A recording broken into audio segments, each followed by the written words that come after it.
Pace bene, masih di mea culpa. Hari ini bacaannya diambil dari Markus 16 ayat 15 sampai 18. Berkaitan dengan bacaan ini kita merenungkan pertobatan Paulus. Dari Saulus menjadi Paulus, dari pembenci Tuhan kepada pewarta. Menjadi seorang pewarta yang setengah dari perjanjian baru adalah tulisannya atau tulisan orang-orang yang memakai namanya. Apa yang mau kita pahami dari pewartaan Paulus, pertobatannya, sekaitan dengan bacaan hari ini? Markus 16 ayat 15 sampai 18. Lalu ia berkata kepada mereka, "Pergilah ke seluruh dunia, beritakanlah Injil kepada segala makhluk. Siapa yang percaya dan dibaptis akan diselamatkan, tetapi siapa yang tidak percaya akan dihukum. Tanda-tanda ini akan menyertai orang-orang yang percaya. Mereka akan mengusir setan-setan demi namaku. Mereka akan berbicara dalam bahasa-bahasa yang baru bagi mereka. Mereka akan memegang ular, dan sekalipun mereka minum racun maut, mereka tidak akan mendapat celaka. Mereka akan meletakkan tangannya atas orang sakit, dan orang itu akan sembuh." Lalu ia berkata kepada mereka, siapa mereka? Para murid. Siapa para murid? Di bacaan sebelumnya kita sudah pernah dengar Yesus memilih para murid sesuai dengan apa yang dikehendakinya.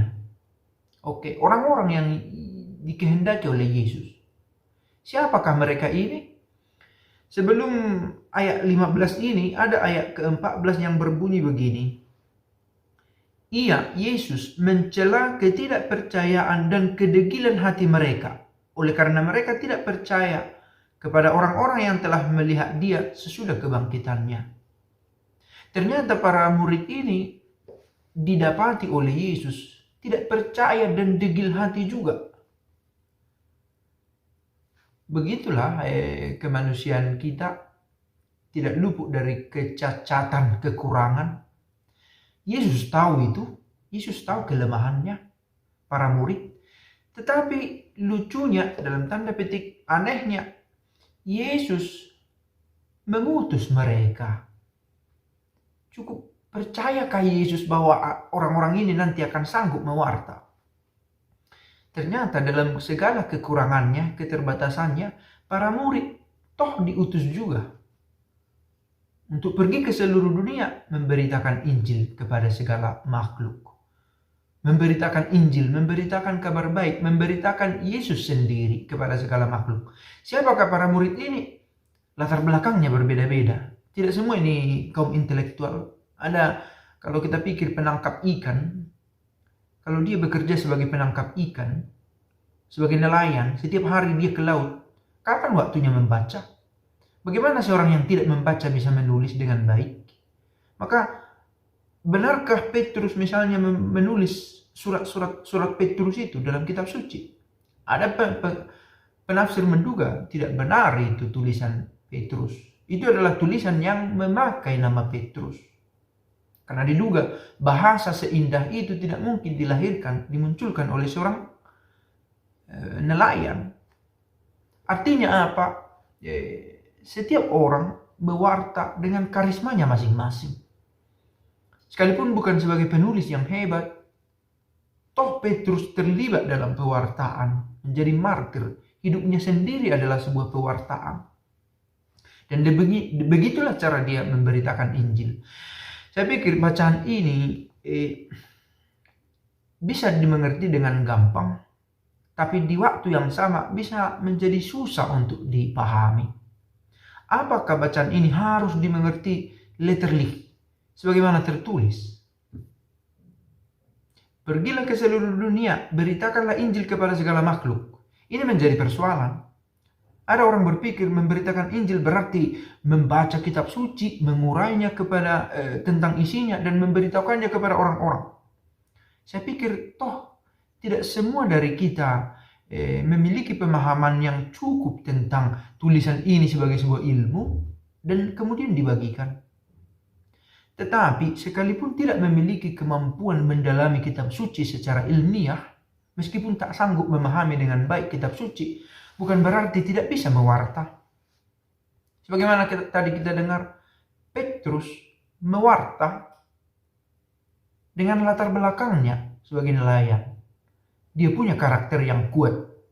Badai sudah dihadapinya dengan mempertaruhkan nyawa. Maka bukan tidak mungkin kalau dia mewarta dengan mempertaruhkan nyawa menjadi cara yang dia tempuh. Itu menjadi cara yang dia tempuh. Nah, bagaimana memberitakan Injil? Sesuai dengan kemampuan itu. Ada dengan secara ilmiah. Mereka yang mempelajari itu. Tidak semua harus menjadi pewarta, pengkhotbah. Oke. Kepada segala makhluk. Tidak dikatakan kepada sesamanya. Atau kepada semua orang. Tetapi segala makhluk. Semua. Pewartaan itu holistik. Maka diungkapkan kepada orang-orang bukan hanya ketika dilihat orang. Bahkan di alam semesta ini semua. Melainkan di segenap ruang. Di mana ada segala makhluk. Siapa yang percaya dan dibaptis akan diselamatkan. Tetapi siapa yang tidak percaya akan dihukum. Begitu dikatakan. Lalu tanda-tanda ini akan menyertai orang-orang yang percaya. Mereka mengusir setan demi namaku. Mereka berbicara dalam bahasa-bahasa yang baru bagi mereka. Mereka akan memegang ular. Dan sekalipun mereka minum racun maut, mereka tidak akan mendapat celaka. Mereka akan meletakkan tangannya atas orang sakit. Dan orang itu akan sembuh. Mereka yang percaya. Padahal para murid tadi dikatakan ada ketidakpercayaan juga di antara mereka. Artinya apa? Orang yang percaya sanggup melakukan hal demikian. Sebagaimana tadi dikatakan. Itu yang pertama. Yang kedua. Tidak dengan sendirinya semua teks ini harus dimengerti secara letterlik. Dalam arti harus sanggup menyembuhkan orang sakit. Harus sanggup untuk minum racun maut. Harus sanggup memegang ular atau berbahaya lainnya. Bahwa ada kejadian semacam ini, itu bagian dari iman. Tetapi kalau tidak ada kejadian semacam ini, katakanlah ada orang beriman, digigit ular tetapi lalu kemudian mati. Apakah kita sampai pada kesimpulan dia tidak percaya? Tidak bisa juga kita balik konsep berpikirnya seperti demikian. Nah, persoalan sekarang ini adalah ketika kita mendekati kitab suci,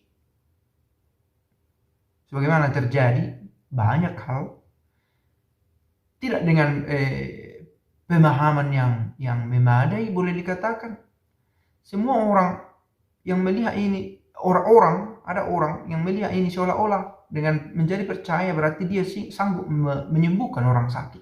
Tiba-tiba ada mukjizat di sana sini. Oke. Ada bahasa-bahasa roh. Sekali lagi orang beriman dikatakan di sini, mereka berbicara dalam bahasa-bahasa yang baru. Tetapi bukan supaya menjadi beriman kita berbahasa-bahasa baru. Saya pikir tidak bisa dibalik arah berpikirnya. Mereka yang beriman, ia bisa berbicara dalam bahasa-bahasa baru. Dan ini, bahasa baru ini hendak dimengerti apa? Orang lain mengerti apa yang saya sampaikan. Dia sanggup bermisi.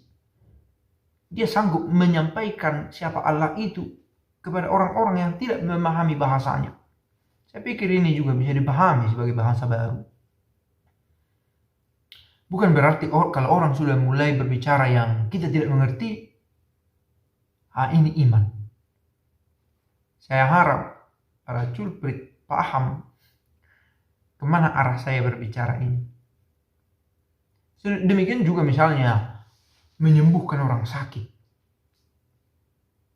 Orang yang percaya bisa menyembuhkan orang sakit. Tetapi dengan menyembuhkan orang sakit,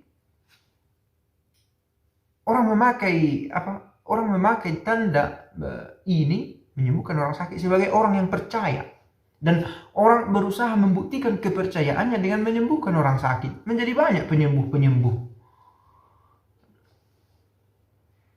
Saya pikir ini bisa berpotensi pada kesesatan.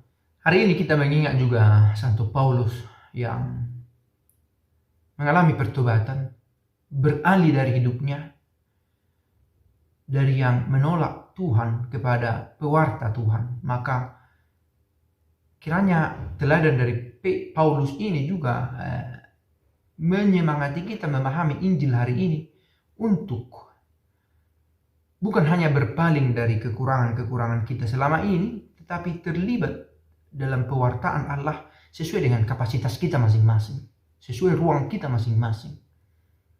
Petrus sebagai nelayan, ada orang lain sebagai orang tua, sebagai guru, sebagai apapun dalam perannya dalam kehidupan.